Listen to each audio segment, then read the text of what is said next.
हम आप लोगों के लिए लड़ रहे हैं, और आप लोग किसे लड़ रहे हो? आप लोग उनके लिए लड़ रहे हो, तो कैसे जीतेंगे? है? आप बताओ ना, आप बोले थे बीजेपी को वोट देते हैं, प्रॉब्लम क्या है? और आप बोले थे हमारे बाबा साहेब आइडियल हैं। आइडियल क्या होता है? आदर्श क्या होता है? आदर्श क्या होता है बताओ ना मुझे। हमारा आदर्श कौन है? हमारा, हम किसके फैन है? सलमान खान के, है ना? और सलमान खान ने अगले दिन अपने हेयर स्टाइल चेंज कर दिया, हमारा भी चेंज हो गया। टी शर्ट जो पहनी है वही टी शर्ट मार्केट जाके लेकर आएंगे, जूते जो पहन रखे हैं वही जूते लेकर आएंगे ब्रांड के, जो है ऐसा ही होता है ना। उसे कहते हैं आदर्श, कि अपने आदर्श को जो है डिट्टो फॉलो करता है आदमी। लेकिन बाबा साहेब को जब मानने की बात आती है तो कहते हैं यार बाबा साहेब ने हिंदू धर्म छोड़ के बड़ा गड़बड़ कर दिया है। गड़बड़ कर दिया किसके लिए बोल रहे हैं? उस आदमी के लिए बोल रहे हैं जिसने अपनी पूरी जिंदगी आप लोगों के लिए लगा दी, जिसने कभी सोचा ही नहीं कि मेरी जिंदगी कुछ है। उसके लिए हम बोल रहे हैं यार बड़ा गड़बड़ कर दिया हिंदू धर्म छोड़कर, जो है जो दुनिया का सबसे बड़ा विद्वान है, हम लोग तो उसके नखून के बराबर नहीं है, हमारी औकात नहीं है उसके ऊपर प्रश्न लगाने के लिए, सवाल पूछने के लिए। लेकिन हम ये बोल रहे हैं कि बाबा साहेब ने बड़ा गड़बड़ कर दिया कि हिंदू धर्म छोड़ दिया। अब बताओ, अगर कोई डॉक्टर के पास हम जाएं अपनी बीमारी को लेकर कि डॉक्टर साहब हम बीमार हैं और हमें ये बीमारी है, तो डॉक्टर हमें दवाई देगा, ये खा लेना सही हो जाओगे।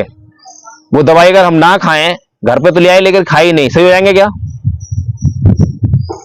जब सही नहीं होंगे तो और कैसे समझेंगे इस बात को? बाबा साहब डॉक्टर भीमराव अंबेडकर दुनिया के सबसे ज्यादा पढ़े लिखे आदमी, उसने इस समाज की बीमारी को बड़ी अच्छी से देखा, उसको डायग्नोज किया, सारी जांच की, उसके बाद उसका इलाज दिया, दवाई भी दी। लेकिन वो दवाई जो है समाज को खाई नहीं, समाज ने दवाई जो है समाज को पता ही नहीं दवाई के बारे में।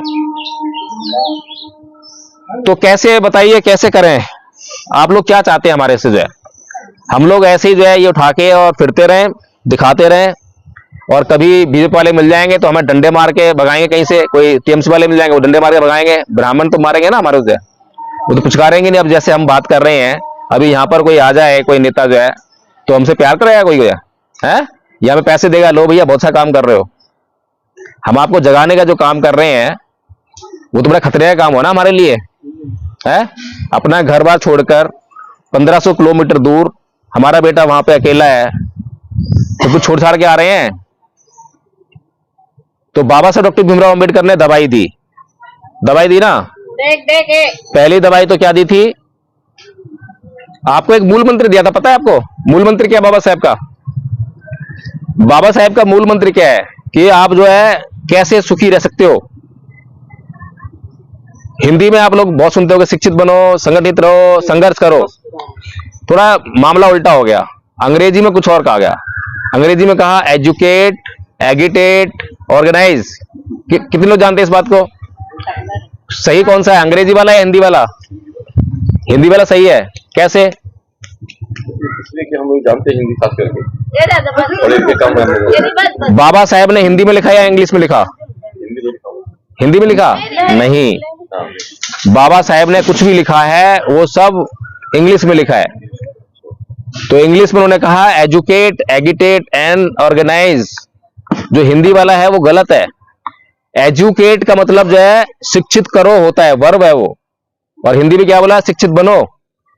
जब आदमी शिक्षित बनो का मतलब क्या है? पिछले 70 साल से हमारा समाज शिक्षित बनते आ रहा है ना। आज हमारे पास आईएएस शिक्षित है ना, ऐसे तो बन गया। आईपीएस, जज, कलेक्टर, एमपी जितने भी संसद में हैं सारे पढ़े लिखे हैं ना, सारे एमएलए सब पढ़े लिखे हैं, कोई अनपढ़ नहीं है। लेकिन समाज कहां है? पीछे जा रहा है।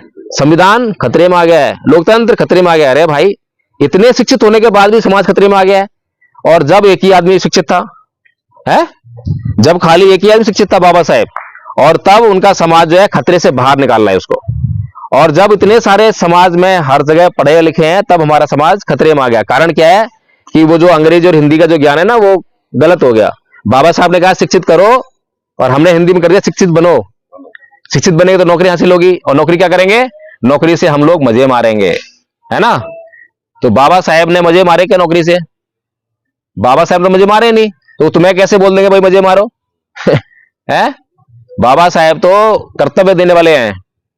बाबा साहब कहते हैं एजुकेट, यानी कि शिक्षित करो, ये तुम्हारा कर्तव्य है। जो लोग जाग गए हैं, अभी आप जागे हुए थे, आप लोग नहीं जागे हुए थे, तो आपका कर्तव्य था। अभी मैंने यही बोला कि हम लोग यहां मीटिंग कर रहे हैं, तो हम जो लोग जाग गए हैं, तो फिर इस मीटिंग के बाद जाके सो जाएं तो क्या भला होगा? ना तो हमारा भला होगा और ना समाज का भला होगा। लेकिन अगर हम लोगों ने यहां से जागकर और समाज जगाने का काम कर दिया तो हम भी बच जाएंगे और समाज बच जाएगा। नहीं तो कल को हम भी मारे जाएंगे और समाज ही मारा जाएगा। कुछ लोग बोलते हैं कि ना वो जो पीछे हांडी नहीं, पीछे झाड़ू और आगे हांडी वाला जो सिस्टम है वो आने वाला नहीं है, ऐसा बोलते हैं ना। कितने लोग कहते हैं कि वो सिस्टम आने वाला नहीं है, अब नहीं आएगा? कितने लोग मानते हैं? हाथ खड़ा करें। अच्छा, आप मानते हैं कि नहीं आएगा? यानी सब मानते हैं कि आ जाएगा? नहीं आएगा। अब वो सिस्टम जाने वाला आएगा तो नहीं, लेकिन अत्याचार को देखिए, हाँ ऐसा है, एक सिंबॉलिक चीज है वो। ऐसा नहीं है कि वही चीज लौट के दोबारा आएगी, वही चीज लौट के दोबारा कभी नहीं आती है। कभी ऐसा नहीं हुआ कि गुजरे टाइम में जो हुआ वो दोबारा वापस आ गया, कभी नहीं आता। लेकिन उसका रूप चेंज हो जाता है। आज हम बोलते हैं कि संविधान खतरे में है, इसका मतलब क्या है? संविधान खतरे में है क्या? संविधान है खतरे में नहीं है, समाप्त होने की कगार पर है। अच्छा, संविधान को अगर खतरा हम मान रहे हैं तो खतरा किससे है? अपने लोगों से खतरा है। कैसे? क्योंकि हम जागरूक होना ही नहीं चाह रहे, अपने अधिकारी को पहचान। ये बात तो सही है। खतरा जो है दूसरों से नहीं है, खतरा अपने लोगों से है। क्योंकि हमने भी बताया ना, 3% ब्राह्मण, 3 पार्टियां वेस्ट बंगाल में, उनका वोट बढ़ना चाहिए था, उनका वोट नहीं बढ़ रहा बिल्कुल भी, बल्कि हमारे वोट से वो जो है राजा बन रहे हैं। और हमें राजा बनने का बड़ी मुश्किल से अधिकार मिला, लेकिन हमने राजा बनना स्वीकार नहीं किया। एक कहानी सुनाता हूं इसी बात पे। जो है एक बार की बात है, यूनान की बात है। यूनान में जो है 2 जातियां थी।